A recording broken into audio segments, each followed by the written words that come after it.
Hello guys! Welcome to Glass House Coffee Project.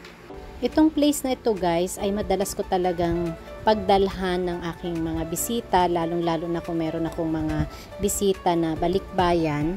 Madalas ko ang ginagawa ay kumakain muna kami kung saang restaurant namin gustong kumain na medyo malapit na rin dito kung saan located ang Glass House. At sa totoo lang guys, wala akong bisita na dinala dito na hindi nagustuhan yung place.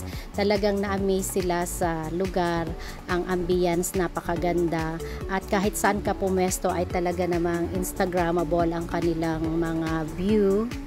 Medyo pricey nga lang sila ng konti compare mo sa ibang mga coffee shop, pero hindi na rin naman nakakapagtaka dahil sa ganitong location at saka yung sa kanilang ambience, isa talaga ito sa mga binabayaran natin or mapapansin ninyong mas mahal ang kanilang mga isiniserve compare naman sa ibang mga coffee shop na iba rin ang kanilang team or pangmasa.